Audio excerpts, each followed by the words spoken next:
and welcome to the College of Creation. My name is Dan, And my name is Michael. and we are Dungeons and Dragons DMs who love to homebrew spells, items, classes, creatures, and features for 5th edition Dungeons and Dragons. I varied it up a little bit that time. I never quite know exactly what I'm going to say there because we make a lot of stuff for our A little games. bit different every time. A little bit And that's different okay. every time, and that's good. How you doing today, Michael? I'm doing very well. How are you? I am good. I am good. Yeah, I felt actually pretty good about the whole process this time around. I didn't have I did too. I didn't have a ton of stumbling blocks. I had almost none. This one came to me very easily. It was a really solid prompt. I think it was right in the middle between being too specific and too vague. It was just the perfect amount of both. Yeah. As a reminder, the prompt that we had for this week was we were both tasked by our community, each of us individually, to make a magic item that uses movement speed as a resource. So some sort of ability to spend it or utilize it. Such a good idea. Yeah. I think you're exactly right. It's right there on the line of there's a specific mechanic that it wants you to pull out, but there's a lot of ways you can manipulate that mechanic and make it work differently. Absolutely. Yeah, spending it, or I guess we'll talk about it when we see what each other has made. But I think there are a lot of Right. ways that one can utilize movement speed that's different than just getting from point A to point B. I focused a lot on being stationary, which is not something that is often praised in the game.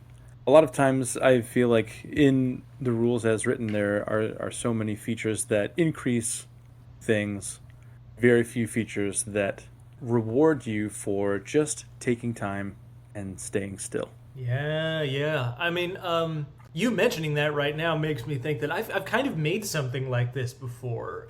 In a previous game, it had a little bit of like an Eberron sort of flavor to it, where there was like some technology, some like magical technology mixed in with the magic and stuff of the world. I made a whole series of items that could be acquired from an arcano-mechanical arms like dealership corporation almost. Oh, I love that. There was a bow that was very cool. There was a couple other things that I don't remember, but the shield specifically was really interesting because it could generate a force field. It was like a big tower shield. If you wanted to generate a force field that was like larger, that ended up being almost like a resilient sphere, you would have to slam it into the ground and hold your position there. And it's exactly what you're saying there is it was granting a benefit to someone who like put that into the ground and stood their ground, allowing this like basically wall of force to present itself so that you can create better defenses. It's the kind of thing that works really well in a siege situation. I hadn't thought of that as something that specifically was about movement speed, but I think you're right. It's so uncommon in the game. It's all about, well, not all. I can't say anything all-encompassing, but the vast majority of features within Dungeons and Dragons promotes just going. Getting it done, advancing, attacking, moving. No, sometimes you just need to relax. Take a breath. That'd be a good idea for some sort of monk, maybe a subclass or something like that. I know we already talked about our monk stuff, but I feel like too much monk stuff. But I feel like some kind of idea of a monk that practices patience in that sort of specific way, that mechanically the game doesn't usually reward patience, but maybe there is I think it fits monk the best that there could be a monk subclass that utilized patience. It's been a while since we have talked about subclasses. Our first 2 episodes, we did 2 back-to-back subclasses, and we've been doing things outside of that realm since. We have both talked about subclasses being our favorite thing to make, just because of the breadth of what we can explore and how many different things can be hit on within a single project. Do you have a favorite subclass that you have made? One that Oh, sticks out to you. yeah. I mean, you're absolutely right. I love making subclasses. I feel like they are the ones that I usually work the closest with players on. Yeah. Like I Yep. just had a cleric who was interested in something that was adjacent to nature domain, but was more focused in like frost sort of nature, very tundra sort of focused nature stuff. So we cobbled some stuff together and came up with something that feels really fun and cool. But I loved working with the player specifically to make that happen. As far as some of my own experiments, though, I would say I have this anti magic paladin that I love a lot that I think is very cool. But the one I think I am most sort of pleased with and most would want to see used in a long form campaign. This is a little bit of a pitch to any players who might want to come and play with me. If you feel like being a bard, I have a subclass that could be very fun and feels like it has a lot of RP potential, but it's called the empath. But the whole sort of core mechanic of it are these empathic bonds that you can form with other members of your party, or NPCs are also possible there, allowing you to both get specific benefits when you're close to each other, when you're helping each other. You know, they all have a little bit of a different flavor to them, and I would just love to see it played out because I think it would be a really fun thing for a duo to play with. Two players who Yeah. maybe backstories are already connected or something like that, or something that over the course of an adventure, you know, helps to reward two players making choices that like bond their characters, even if they didn't start as Hmm. friends, you know, even if they didn't start as people who knew each Yeah. other. Over the course of this, you can say, oh, well, I have these empathic bonds, and at the end of this short rest, let's have a conversation, and I would like to grant like the both of us the bond of allies, and now we both gain a little bit of a bonus, and it's a mechanical reward for playing out that relationship aspect that I think Yeah. is so fun in a party and an adventuring party. So that I think is the one that I most would love to see played. I really enjoy anything that promotes role play in general, but inter-party role play. Maybe that's just my experience, but I feel like a lot of times there's a lot of singularity that is put to the forefront. There aren't many things included in the rules to help, especially newer players, feel comfortable assimilating into their party. That's kind of just a table by table basis. And I wish there was more of that. And I wish there were more subclasses that can kind of ease somebody into the idea of going from strangers to allies to friends to bonded Right. people. Yeah, I mean it's so interesting, and there are a lot of ways that I've seen to get around that particular issue because, like, the time gets so dilated and weird that it's hard to remember consciously that if you're in an adventuring party and you're going on an adventure that spans maybe a few months, you are around the same four other people. You're camping, you're staying in inns together for like Hmm. 4 months or something like that. That's going to bond you. Anybody who's been with a touring band and you go on tour for even a Yeah. couple months realizes that like staying with people for that amount of time constantly 24/7, it creates a different dynamic than just like meeting up Hmm. every, you know, for 4 hours every week or something like that. So your characters should be experiencing like a much quicker and deeper sense of connection with each other, or at least some understanding of each other. But it's hard to play that out in the game because most tables don't want to spend the entire time they're playing the game acting out the like full verisimilitude of let's have 4 hours of what is actually happening at camp. One thing I've seen to kind of get around that, and I'm getting way off topic into a tangent now, but have you ever had or tried a fireside chat group chat or Discord or whatever? In what context? Because I think maybe I have. You're talking about like inter-party, just having a chat going Yeah, like an when in you're character camping. chat, right? I have been a part of one, especially if you're in a play by post game, which I have done a couple, you see the similarities and differences in how people type in character and out of character. Like we'll hopping from a general chat to the party chat is so strange because you can pick out different phrasings and the different vernacular that people use.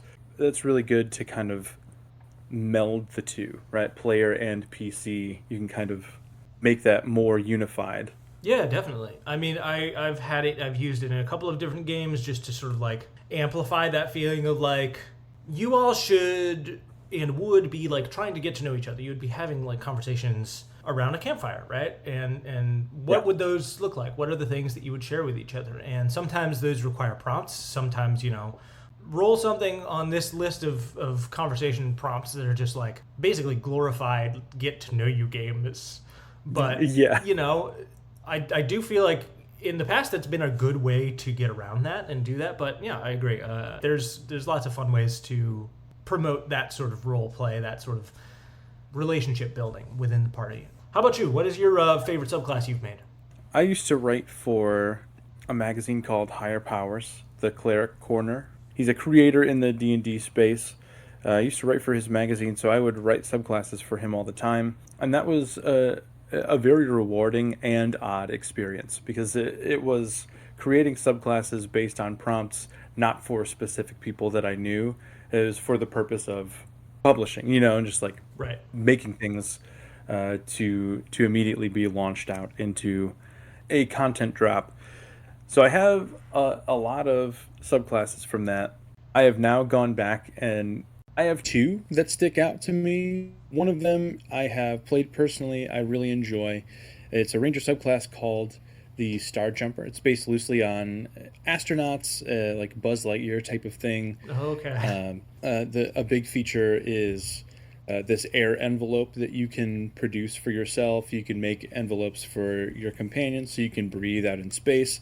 Immunity to gaseous dangers, anything that's in the air, you can kind of filter and breathe through. It gives you some resistance to breath weapons, things like that. So it's a very cool, very cosmic type of thing. But I have played it, and it's a very fun Ranger subclass. That seems very fun. Very like pulp, Flash Gordon-y kind of energy. Yeah, it's very similar to that. The other one that comes to mind, a player at my table had, just on an offhand comment, fighter subclass called the Divine Randomizer. The whole idea, every feature is the same.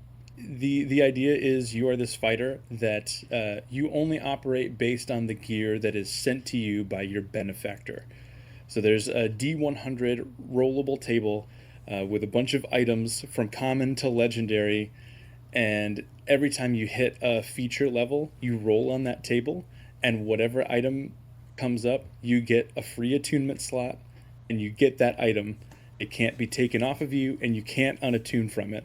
So it becomes part of your gear. So like if you had an Iron Man suit, Tony Stark would send you like the belt of ogre strength or gauntlets of ogre power, and you have strength now.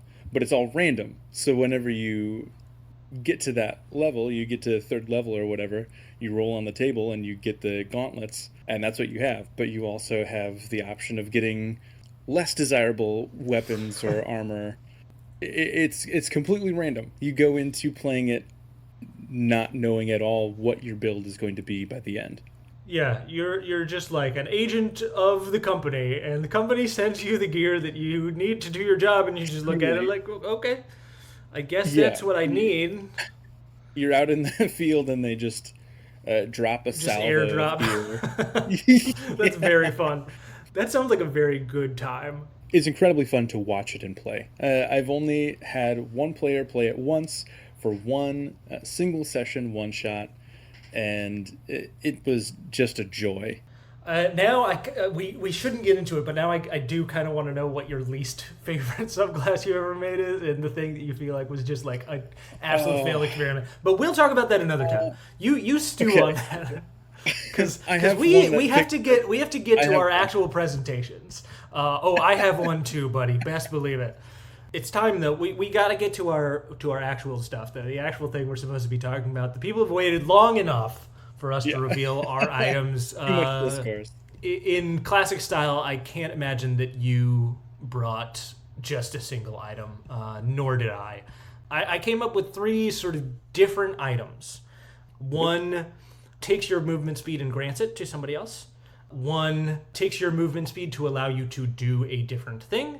And one is similar to what you were saying, allows you to give up your movement speed to get something. So I'm going to send you over 1 horn, 2 boots. It's 1 horn and 2 pairs of boots. The first one is called the Tactician's Horn. It is a rare magic item.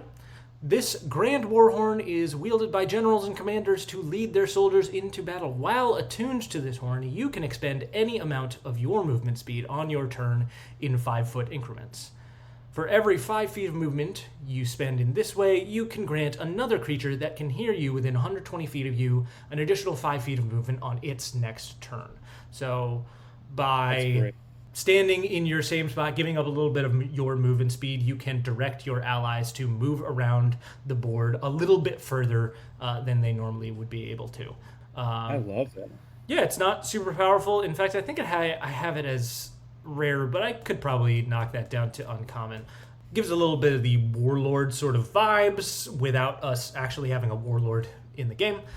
Just a little bit. The second item here is the Dancer's Boots.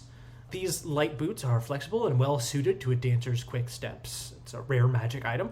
You can expend 10 feet of movement on your turn to carry out a bewildering series of dance steps. Each creature of your choice within 15 feet of you must make a DC 15 Wisdom saving throw or become charmed by you until the end of your next turn.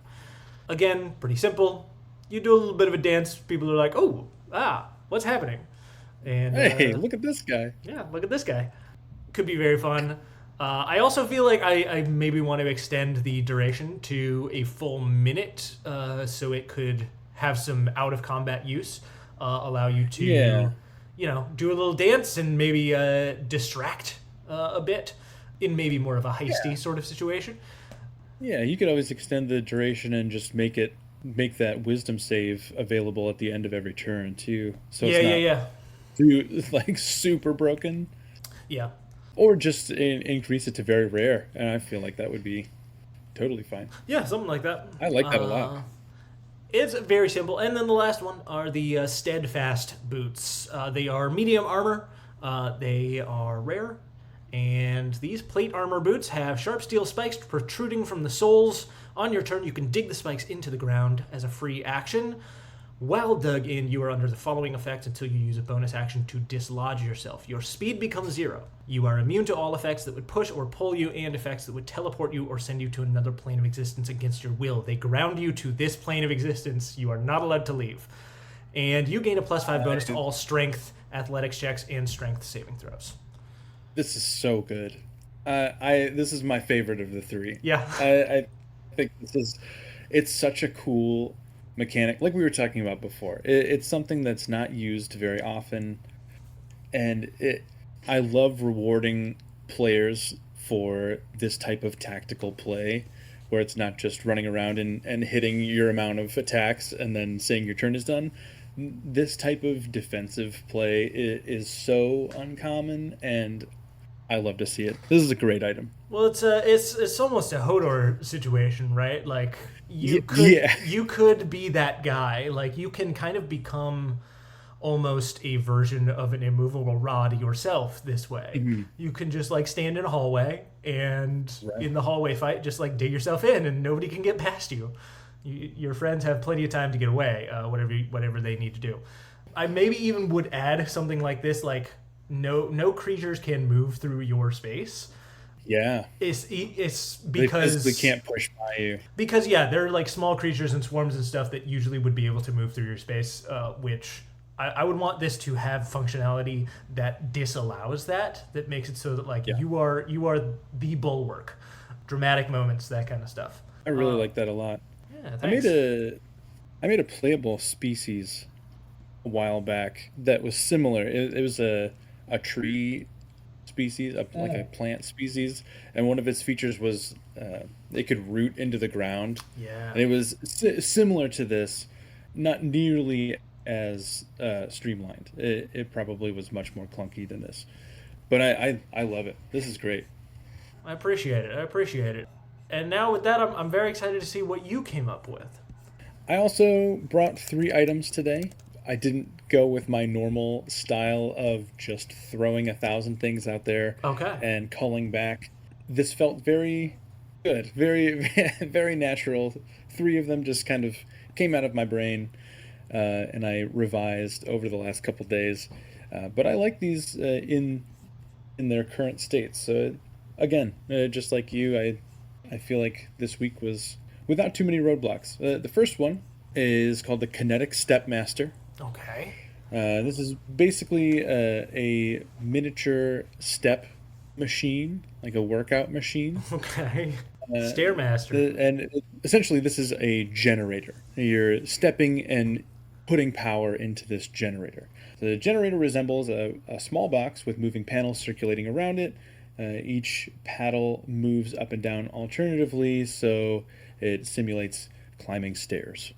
On your turn, instead of moving, you can remain in place and walk up to your available movement on the paddles of the generator, and this will bank a small amount of power in the generator. Once 60 feet of movement has been banked into the generator, you can use an action to expel all of the energy, emanating a protective dome that lasts until the end of your next turn. Any creature that is within the dome can reduce any damage for a single hit taken by 5. So it's just a general aura of protection. Okay. The radius of the dome is 5 feet and can be increased if more feet of movement are banked, according to the table below. So if you just sit, if you walk up to, it goes up to 180 feet, it increases the dome radius to 25 feet. So you can just be there, stepping on your Stepmaster, a whole combat, and then once it gets really dicey, you can push the button and shoot out a giant dome of protection for you and your allies to reduce a bunch of damage. The generator can produce a protective dome 4 times, regardless of radius. So if you save, whether you save up or not, 4 times max, and regains 1d4 uses daily at dawn. All banked movement also resets at dawn. That's fun. I put this as rare, but I felt like it was kind of on the edge. Like that's a lot of movement. That you're not using to get around, you know. Yeah, I also think the other thing is that regardless of the size, it only reduces damage by 5, which is it's good, but it's not going to necessarily be the difference all the time, right? So I think rare is exactly right from my reading of this. You know, I think if you did want to scale these things to last longer, reduce more damage or anything like that, I feel like that would up it to a very rare sort of situation. But I feel like rare feels good for where it's at now. I thought about scaling the duration, but then I just didn't want to make it super complex. I thought that was maybe one too many moving parts. Yeah, I think this is very fun and has a whimsicalness that I think is really delightful. Well, thank you. My second item, I also came with a pair of boots today. These are called the Power Kickers. This tough pair of boots is lined with dozens of metal nodes, which upon attunement connect through the lining and into your feet. Oh, wow. While in combat, you can choose to run in place up to your available movement. For every 10 feet of movement spent running in place, on your turn, you can add a +1 bonus to the next damage roll made while attacking with these boots. It's for the fighter that is ready to just like get in and body some hits and stay up in the fray, and they're just like running in place while they're attacking. I'm getting the vision of like joggers at crosswalks. Yeah. Who just like keep going just a little bit just to keep the blood flowing, keep the muscles moving. Yeah. That's very fun. But also it gives me the vibe of like you are stepping on pins and needles, so you kind of like can't because it hurts too much to stand still. Right. Yeah. It's like walking on coals. You're just always just like And I did stipulate that the boots count as a simple melee weapon They deal 1d6 piercing damage on a hit, and they possess the finesse and light properties. Nice. So it has to be a predominantly light-footed martial character that uses them. The last one is the craziest idea of the three. This is called the Cube of Maddening Fatigue. It is an artifact. It requires attunement. And once per turn, you can invoke this cube as an action, causing it to burst outward with dazzling color. First time it's used in a day, it deals 3d6 radiant damage to any creature within 20 feet of you. Flat. No save, just damage. Okay. With each subsequent use, the damage dealt increases by 1d6, and the radius increases by 5 feet, so it gets more powerful every time you use it. Okay. After every use, it weighs on your body and reduces your walking speed by 10 feet.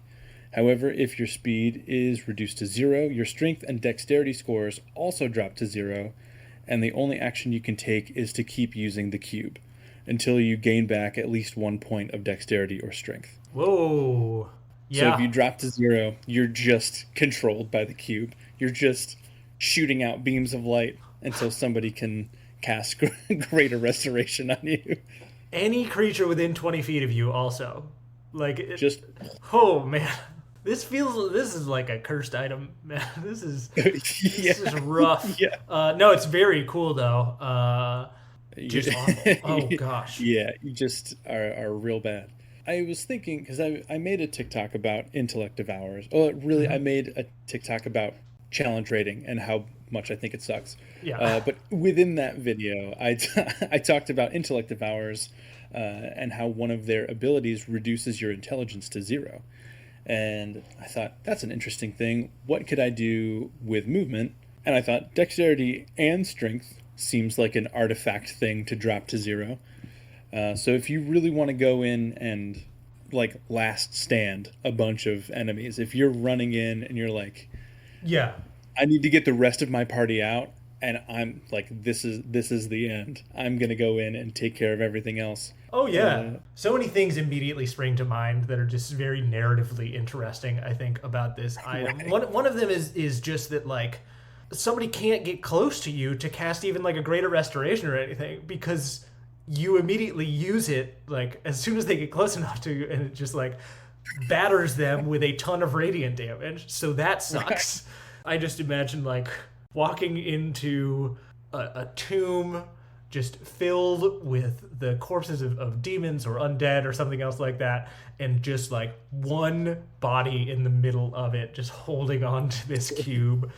Pulsing with light. Yeah. Oh, man. That would be such a cool encounter. I'm going to put that in a dungeon now. Nice.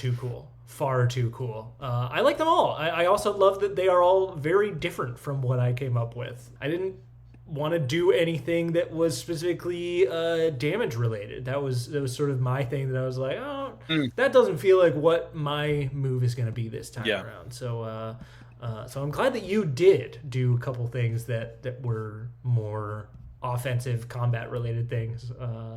Our rule this time was the addition of movement speed. I wanted to stay away completely from giving movement speed, increasing it for the user, increasing it for other people. I just wanted to straight up use it as a resource for the items. So I'm glad that you went the other direction. Yeah. Cool. We had 6 very unique items. 6 incredibly unique items. That's the thing. That's what I love about some of these prompts that are just in that sweet spot, is that both of us are going to come up with, we each came up with 3 things instead of 1 thing. And we each came up with 3 very different things from each other or from the items that we created.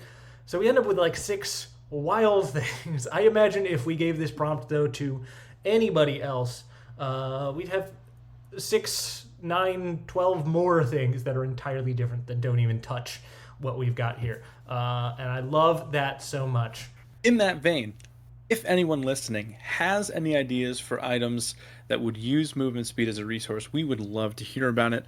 Please contact us at collegeofcreationpod@gmail.com, or you can message us over on TikTok. I am there at Michael_Barlos, and Dan is there at Sir Dr. K. Please reach out and let us know your ideas. We'd love to hear them. We would love to hear from you all and hear any other ideas that you come up with here. This is the greatest part of this whole project is seeing all of the cool other things that you're making that would never have occurred to me.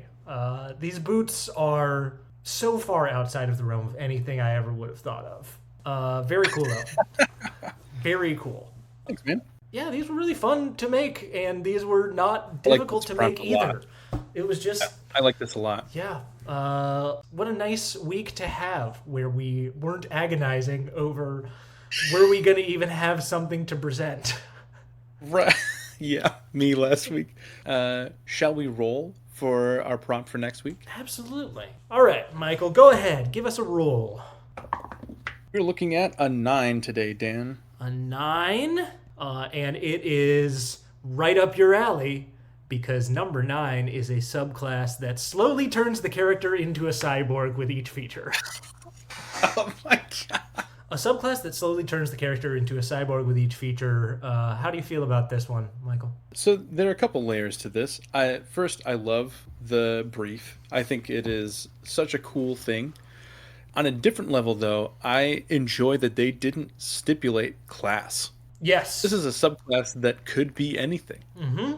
I'm going to be very interested to see what each of us go with for class. Yeah. Because I think this could work with just about anything. I think... Pretty much anything except for Druid, maybe.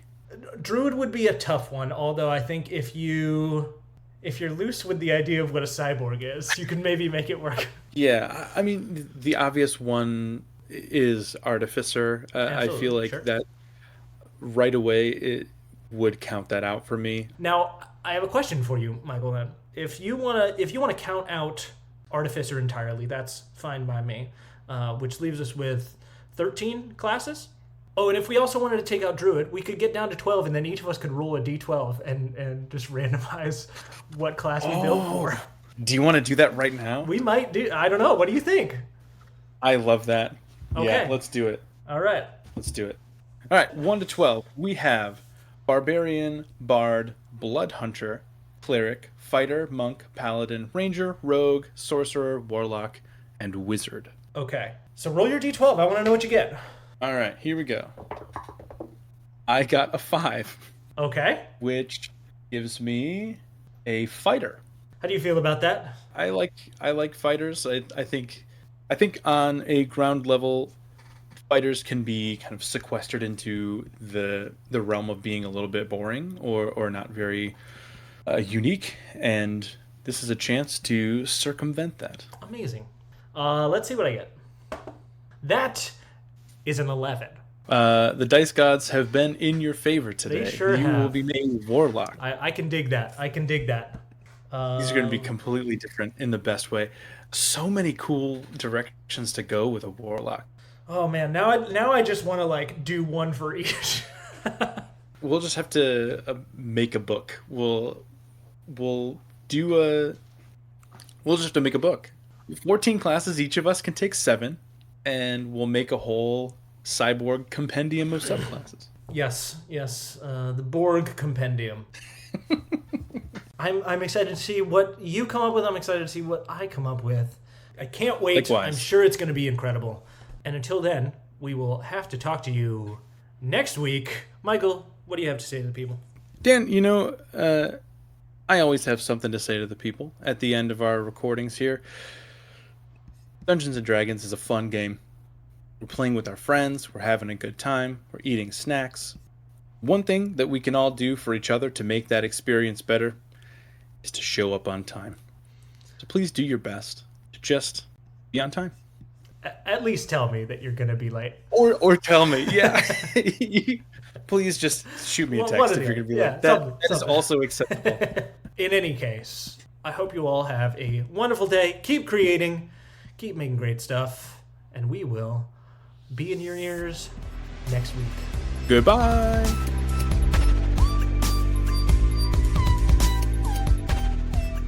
Hey y'all, thanks for listening to this episode of the College of Creation. If you want to see our creations from this episode and all our past episodes, you can find those for free on our Patreon page at patreon.com/collegeofcreationpod. And if you decide you want to become a patron, you'll also automatically get access to any revised versions of these creations, plus our patron Discord and bonus chats with Michael and me, where we just talk about anything and everything D&D. We play games, we have a good time. You can send your homebrew prompts and questions to collegeofcreationpod@gmail.com. Our music is by Fuser Wolf. You can check out his tunes on Bandcamp and Spotify. Thanks again all for listening, and we will see you right here again next week.